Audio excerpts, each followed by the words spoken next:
Hi. Are you a victim of crossing noises? You know, a lot of people learning to play this great Highland bagpipe have a problem with crossing noises. The problem, a crossing noise, let's define it first. A crossing noise is a false note.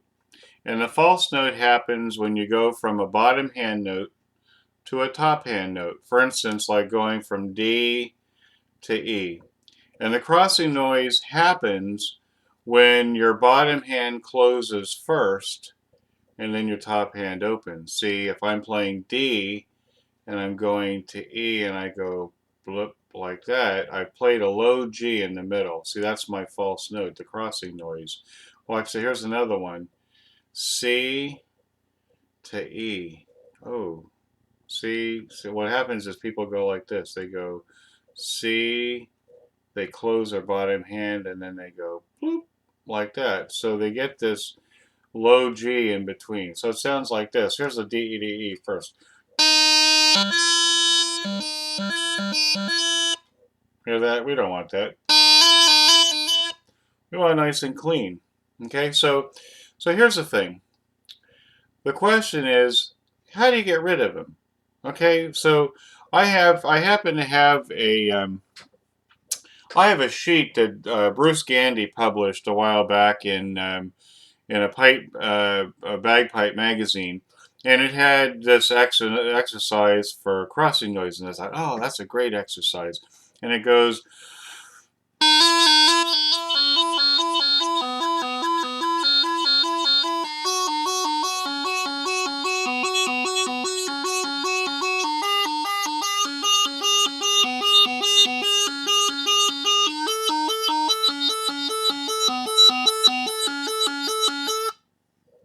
Now, that's just about every interval that you can think of uh, for crossing noise. Okay, the problem is that if I had crossing noises, it would go.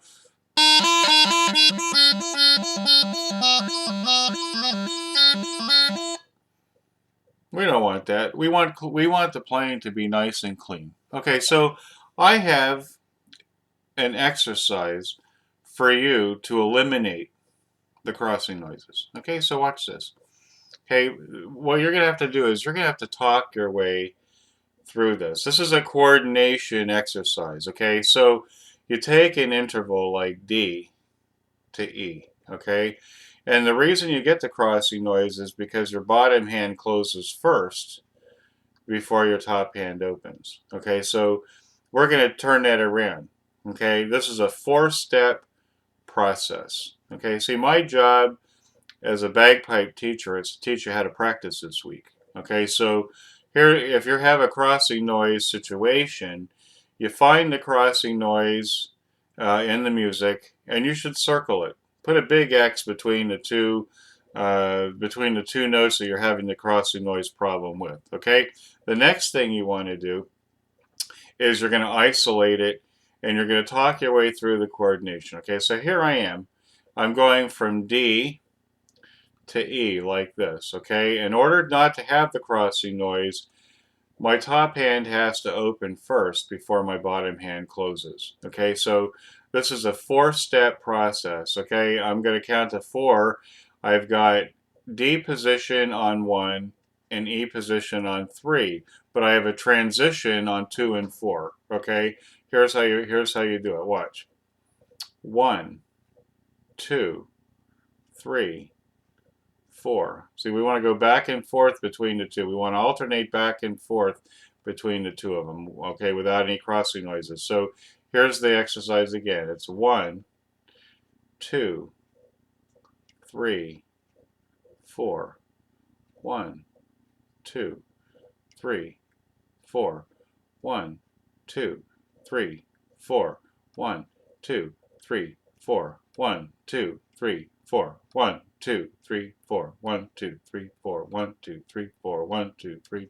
So you want to get this going really well. See, if you can talk your way through this, you know, a lot of people go, they don't say anything, okay? The secret of developing coordination is to talk your way through it. You have to do something at the exact moment that you're telling yourself to do it. Well, that's why I'm counting 1, 2, 3, 4. I've got to do it. 1, 2, 3, 4. Sort of like being accountable to somebody else. Okay, so that's D to E. Okay, watch this. What if you have a problem going from D to high A? Here, watch this. 1, 2, 3, 4. 1, 2, 3, 4. 1, 2, 3, 4. See, I could do any interval with that. Watch. What's another one? B to G. B to G. Watch. Here's what happens with B to G. Watch this. I go B, and what happens, a lot of people go bloop. They put this finger down, bloop, and then they open. Okay, so I get the crossing noise. I get a low A crossing noise in the middle. Okay, so here's the exercise. 1, 2, 3, 4. 1, 2, 3, 4. 1, 2, 3, 4. Okay, so here's how you practice this. Okay, you find the interval, you circle it, you put a big X. Okay, then you break it down. Well, what am I doing? 1, in inner interval 1 and 3 are the notes, are the positions that I'm going to. Okay, the secret of eliminating the crossing noise going up is to make sure you open the top hand first before you close the bottom hand, and then coming down I've got to open the bottom hand before I close the top hand. Okay, those are my transitions.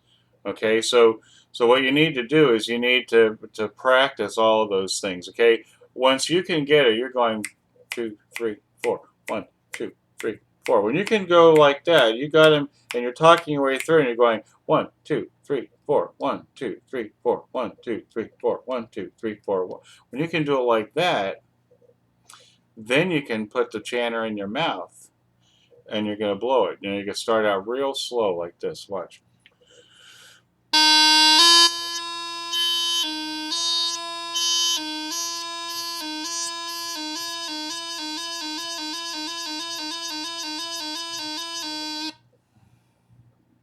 Everything starts out slow. Okay, as you get better at it, then it gets faster.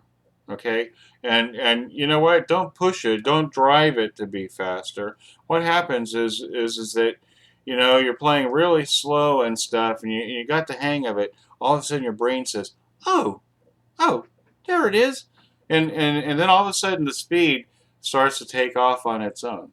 Okay, that's what you need to do if you have a crossing noise problem. You know what? This is a great instrument. This is a great instrument, and it sounds so good. Okay, but you know what? We all had crossing noises. You know, so the secret now is to take the time. You know, make sure you know what a crossing noise sounds like. Here's a crossing noise. Listen, it sounds like this. Who wants that? That's what I've got a low G in between. It's got to be nice and clean. Okay, so you got a number 1, you're playing through your tune, and all of a sudden you hear a bloop bloop. Oh, okay, stop. Circle, X, drill. That's what you need to do with all of this. If you have any questions, shoot me an email. I'd be happy to talk to you. Okay, good luck. Have a great day and enjoy the bagpipe.